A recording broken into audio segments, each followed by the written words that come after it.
Welcome to Focus on Abilities, a program about issues affecting the lives of people with disabilities. My name is Lex Frieden.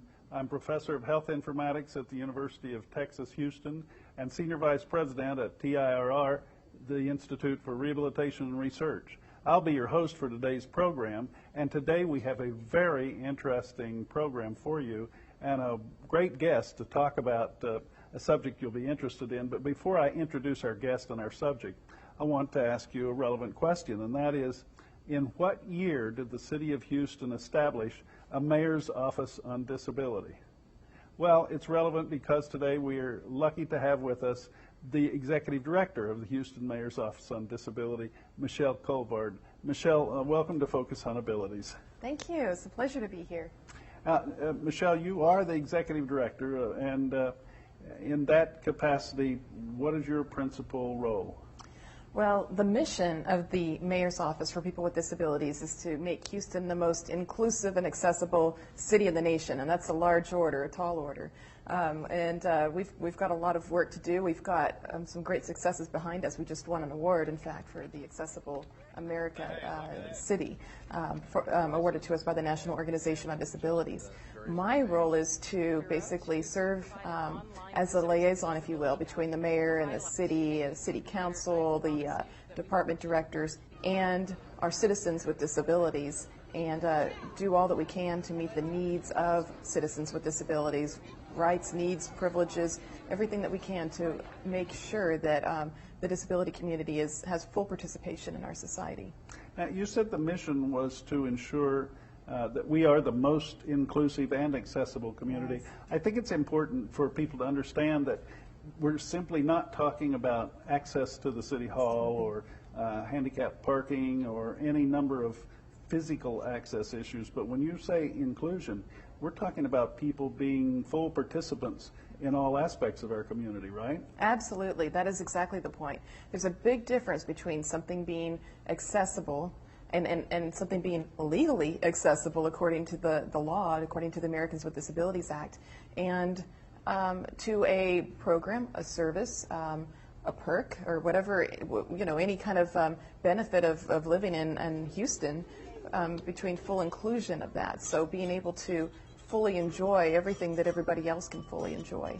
So it's not simply physical access, it's program access, it's ensuring the policies and procedures accommodate people with special needs as well as the general population. And I know you're involved in a lot of activities. I want to talk about those in a minute. But first, Michelle, how long have you been the Executive Director of the Mayor's Office? Well, I just hit a year. So I've been with the city for 1 year. Prior to that, I was on I chaired the Houston Commission on Disabilities and also served on the Parking Commission and on the Mayor's Wellness Council. So I've been involved with, I guess, civic advocacy for the past 5 years or so. And professionally speaking, what is your background? What's your training? Well, see, my background is in health promotion research, and I have a master's in public health. And I can tell you it's interesting because I didn't really ever anticipate going into disability advocacy, disability policy. I was born with spina bifida, and I spent a lot of my life trying to break past the attitudinal barriers and some of the tendencies to want to segregate a person or a child who has a disability in school systems and in other places. And I just have to say, I think that sometimes you feel like you were just meant to do something, and I think that that's how little by little I became more and more involved in disability advocacy. I felt like I owe something in a way. I have this feeling of responsibility to try to help and be a part of making things better for all people with disabilities, not just people who have a disability like mine. When you grew up, when you were a child, did you experience frustration as a result of the barriers you faced in school or in the community? Absolutely, and unfortunately that's the case. I feel like I felt in a lot of ways alienated, from my peers, and a lot of that was because of the programs that and the way that they treat a child with a disability. and this was again before the Americans with Disabilities Act, although I know it still happens to some extent today, but I sat on the sidelines at PE and just, kicked around anthills with my crutch, I really didn't have a lot to do, didn't have people to talk to during PE. They had me doing a lot of special testing, and even they put me in a special education class, which wasn't because of the testing. It was because somebody had decided at some point, I was testing it, they actually put me in an A class, in the gifted class at one point too, But because somebody decided, oh, she has a disability, she needs to be in a special education class with other people who have disabilities, mental disabilities, they put me in that in a class where the education was truly subpar. The teacher didn't even know how to spell words that she was putting on the spelling list. I mean, that's interesting Yeah. to me right there. That first of all, that they would have put you in a class where you didn't match up from the standpoint of the intellectual capabilities of the student, but also the fact that for those students who needed extra help, they didn't get a quality education. Absolutely not. It's abysmal. I mean, and you know what? And it was just for 1 year, so I can't say that this was across the board. It might have just been that one particular teacher, but her teaching was so subpar, and the education that they were clearly getting, at least for that year, was so. Really, I don't know what they were getting. She spent a lot of time just berating the students and just giving out false information.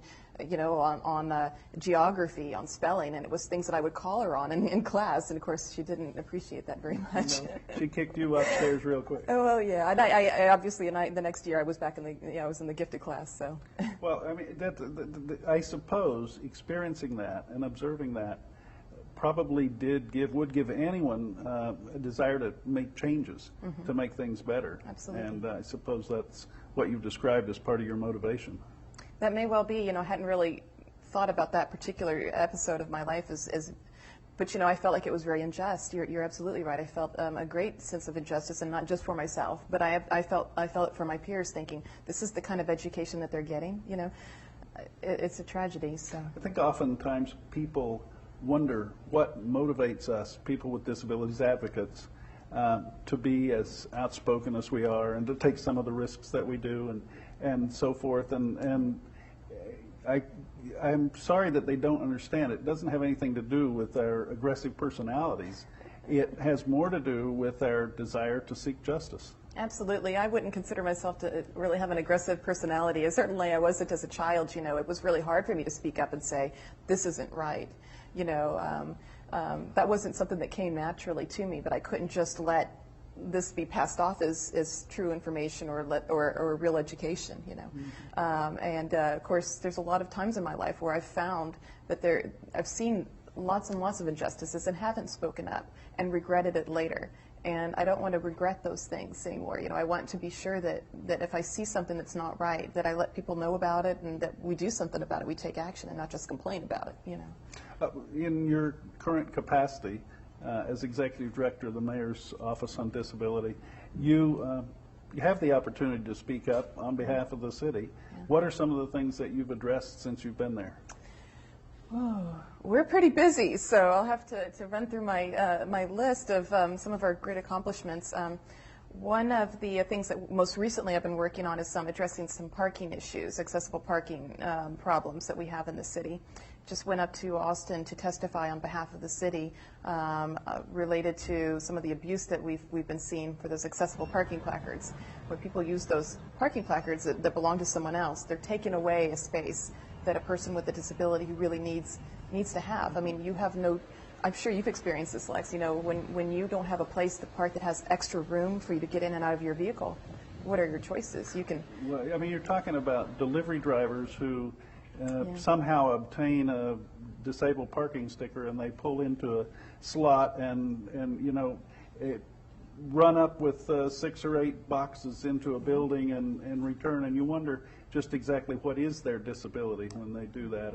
Or you're talking about some young person who takes grandma's car and uses the disability parking privileges to stop in front of the restaurant or the Walmart or whatever. Absolutely. I mean, everybody's seen it. The thing is, there's also people who have hidden or invisible disabilities, and I'm not talking about, wanting to scrutinize people who have hidden disabilities, but we have to do some additional enforcement and address the issues. And it truly is a civil rights issue to me, because if you cannot access a public building because there's not parking, even though it's intended for you, but other people are abusing it, right. If you have to turn around and literally go home, as I've had to do, or park in the very back of the parking, and hope no one parks next to you, and then when they do, you can't get in your car until they come out, and they may be in an appointment and be there for hours. You don't know. Yeah. So the state is about to pass legislation that will strengthen our ability as a community to enforce those rules? We certainly hope so. They seemed very receptive, and they'll be working on some wording. We plan to have some input on that. But we feel like that was a very successful hearing with a very diverse representation there. So we should be seeing some things. And of course, the city has been working on some changes as well. We have recently, I guess about a couple years ago, we had a spot designated on the Houston Parking Commission for a person representing the disability community. Mm-hmm. And currently that commissioner is Commissioner Pam Mackey, who's in that role. And she's herself a wheelchair user and has experienced many of the things that we're talking about. She's a very good advocate. Yeah. And I think one of the other issues that we find are perhaps simply not enough spaces, because as the population ages, more people are going to need those spaces. So at some point, I think we need to look at the formulas that determine what portion of the parking spaces need to be reserved for people with disabilities. Yes, I agree. We certainly don't have enough, and it completely exacerbates the situation when we've got people taking the spaces that are already there, and then we truly don't even know just how many more spaces we need sometimes, because the abuse is so rampant. In some areas, it's 50% of all of the cars that are parked with a tag are fraudulent, not theirs. Some places it's 65%, but 50% is about the average in the downtown area, at meters and accessible parking spaces downtown. That's pretty horrible. I mean, that's based upon surveys, and this is not just Houston. This is across the entire state. Austin was reporting 65% in their downtown area. That's remarkable. Michelle, this is an interesting discussion. We could have a show on parking for people with disabilities in Houston. We want to talk about some other important things that the office is doing. Before we do that, I'd like for everyone to take a break.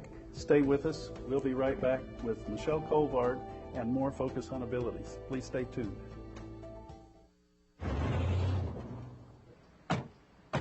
You work for the government, right? Can you tell me how to get student loans for the kids here? Oh, I don't know about that. You want to see a geyser? Back in the car. Need federal, state, or local government information? Go to the official source, USA.gov. Countdown clock holding at T-minus 9 minutes. Copy that. Hey there! You work for the government, right? Great, because we just got married and the wife here needs to change the name on her driver's license. Stone Karpinski, I'm hyphenating. Mission Control, I think we have a problem. Go to USA.gov for everything from renewing your passport to changing your driver's license. Well, you work for the feds, right? Can I find a slightly used hatchback at one of those government auctions? Something roomy but practical. With a sunroof? With a sunroof. You know. USA.gov. It's government made easy. Whew. Getting health information is a nightmare. It's all in how you look at it. To you, it's a pile of books, reading until your eyes drop out. But to me, I go straight to NIHSeniorHealth.gov, click on what I want, and boom, there it is. NIHSeniorHealth.gov, the medical website created with older adults in mind by the National Institutes of Health. Getting health information at our age is tough. It's all how you look at it. To you, it's a pile of books and reading till your eyes drop out. But me, I go to NIHSeniorHealth.gov, click on what I want, and bingo, there it is. Well, thanks for the tip. NIHSeniorHealth.gov. It's easy to use. You can make the text bigger, make the contrast better, even make it talk to you. If only everything else out there were senior friendly. NIHSeniorHealth.gov, built with you in mind. HTV, Houston's 24-hour station. Welcome back to Focus on Abilities. I'm Lex Frieden, your host, and my guest here today is Michelle Colvard, who is Executive Director of the Houston Mayor's Office for People with Disabilities. Michelle, we've talked about parking, but there's another issue that affects the mobility of people with disabilities, and that is the ability to use the taxis that we have in the city. And because Houston is one of the largest cities in the country and spread out pretty well, many people depend on taxis to get from point A to point B. I understand, and it's been my own experience, that taxis are hard to come by for people with disabilities. What's your office doing about that? You're absolutely right. I've experienced these issues myself, where you call an accessible cab, and it may be 2 hours before it arrives, it may be never. And so that's one of the big issues that we've encountered. It's interesting because the city of Houston has a really high number of accessible cabs in comparison with other cities of comparable size. We're doing pretty well there, but a lot of those cabs are dedicated, of course, to Metrolift overflow, so they're not in circulation. So what we're trying to do, and the city just passed an ordinance recently to address this, is we're trying to get more cabs in circulation that are accessible so that a person with a disability just can call and have that cab available. So the city just designated a certain number of permits to be used for purchasing an accessible cab, designated just for an accessible cab. So when you talk about accessible cabs, most people wouldn't even notice they were accessible. They're the low-floor minivans that happen to have a ramp in the back that if you're an ordinary passenger and you get in the back seat, you don't realize that there's space behind you the wheelchair could be using. Yep. And yeah, that's those right. drivers are very proficient at folding the seat down or moving it up, whatever's necessary to provide space behind it for a wheelchair that goes in a ramp that folds out of the back of their vehicle. So it's not that the taxis that we have that are accessible are reserved strictly for people with disabilities, and it's been my experience that too often the drivers are so busy with non-disabled people, and maybe it takes a minute longer to fold that ramp down and move that seat and get a person in a wheelchair in. They set a priority that's not in our benefit. Does that happen? You know, I think that is the case. I think I'm glad you brought up the fact that these cabs can be used by anyone. We want them to be used by anyone. The whole point is to have a universal design so that anybody can benefit, and whether you have a disability or not, you just use that cab. You know, I think that we'll have to look at addressing, whether these cab drivers are truly prioritizing these cabs for people with disabilities. I think we're making some progress step by step. We also are, yes, so, and, also we're trying to ensure that the rights of people with disabilities, and if they have a service animal or use special equipment, mobility equipment, that their rights are being protected too. So that ordinance also addresses that. Well, it's a good thing your office is on that issue, because without it, I think things would be topsy-turvy for a long time. And there are cities that are good examples. I've been to Los Angeles and Vancouver and other cities where taxis are readily available for people with disabilities. So we have some models, and it sounds like you're all about working with the private taxi companies to reach the vision of your office as it relates to mobility as well as everything else. Yes, actually, we've been very fortunate with the taxi cab representatives of the industry. They work together at the same table with our office, with the city, and with some of the commissioners on disabilities, some of the representatives of the Commission on Disabilities. So, they got the input directly from the community, the disability community, with the taxi cab representatives. Michelle, you mentioned the Commission on Disabilities. What is that? The Commission on Disabilities was created in 1993, the same year as the Mayor's Office for People with Disabilities, to answer your original question when you started the show off. The Houston Commission on Disabilities is all mayoral appointed representatives of the disability community. We have 12 regular members. 9 out of 12 of those members have to themselves have a disability of some kind. And it's a very broad, intentionally broad commission. We have people who have, of course, mobility disabilities. We have people who are deaf, who are hard of hearing. We have people who are blind. We have people who have vision impairments. All of these, there's all different needs. We have disabled veterans. We have parents of children with disabilities, and people with cognitive disabilities, or who represent that segment, and on and on. So it's the point is that our community is so diverse, and not geographically community in a geographic sense, but we have a very diverse community, and all of the community, as much as we can possibly get at the same table, needs to be represented. What is the role of the Commission vis-a-vis the Office on Disability? Well, in the ordinance, in the original ordinance that created us, we provide support. The Mayor's Office for People with Disabilities provides support to this commission. The commission is intended to work together with the Mayor's Office and with the city department directors to basically guide the city on how to make all of our programs and services more inclusive of people with disabilities. So they have input on all sorts of anything that the city does. They have the purview of having input on that to make sure that the needs of people with disabilities are being met. Well, I know, for example, there was some construction work, some redesign work done at some of the airports, and the Commission actually had the opportunity to hear about those plans and make recommendations. And further beyond the city, the Commission, I think, has been used as a reference point or a sounding board for private investors who are developing things like football stadiums and baseball fields and so on. At one point, the plans for those stadiums were reviewed by the Commission. I think that's a wonderful role, and for me as a person with a disability who may not have time to sit on all the committees I'm invited to sit on, to have representatives there at that level whom I can trust to represent my interest and those of other people with disabilities. It's a wonderful resource. Absolutely, it's a very important part of our city.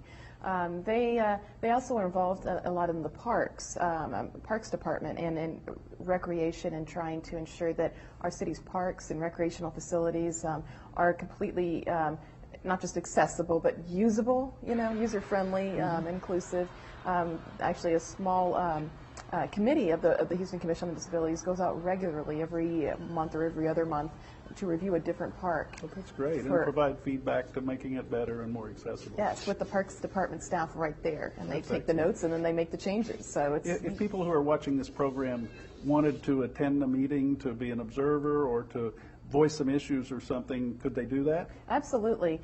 First off, they are invited, anybody's invited to come to the Houston Commission on Disabilities meeting. The commission meets on the second Thursday of each month from 4 to 6 at the Metropolitan Multi-Service Center, and that's located at 1475 West Gray. They can also go to our website for some more information about the commission. It's at www.houstontx/disabilities.gov. I think I messed that up. I apologize. But we'll put it on a graphic. Thank you. Thank you. Michelle, you mentioned the center on West Gray. Yes. The Metropolitan Multi-Service Center. That's also a resource that people with disabilities, family members, and others in our community should be well aware of. That was one of the very first multi-service centers in the country. Absolutely. That was designed to accommodate people with disabilities, and now we have some really great programs operating there, and I think under the direction of the Parks Department, right? Yes, it is now under the direction of the Parks Department, it was designed before the Americans with Disabilities Act. It's really a flagship in our communities, and it still is. So there's all sorts of a wide variety of programs and services and agencies also that are housed there. But I think anybody should be invited or should come out there and check it out if they're not already familiar with it. Ask for a tour, ask for some information about what they provide over there, because it's pretty amazing. They have water therapy, water programs. Great. The pool has a ramp in it, so you can roll a chair in it, but make sure it's a chair that's made to be in the water before you roll down it. Yeah. That's a small detail that you should. Michelle, some of the other things that I'm aware of that the mayor's office, your office, is doing involves employment for people with disabilities and helping people get jobs, not necessarily by placement, but by helping to educate employers, right? Right. Employment is such a difficult issue. It always has been. In some ways, the Americans with Disabilities Act, I feel, may have scared off some employers, because they're afraid now, I'm going to be sued, if I don't do such and such or provide such and such accommodation. Well, we're trying to dispel some of the myths and some of the discomfort that employers might feel about this, and also try to educate them a little bit about, the diversity, people with disabilities, I guess you could say disability etiquette, do's and don'ts, so they feel comfortable when they have a candidate who has a disability come into their office, and they become a little bit more familiar with how a person with a disability might actually be able to perform their job. You know, people might assume, an employer might assume, oh, because that person's blind, they're not going to be able to operate the computer, they can't be an accountant, they can't be this and that, and that's absolutely not the case. So this is an effort headed up by the Mayor's Committee on Employment with People with Disabilities that we're involved with to try to hold these employers' breakfasts.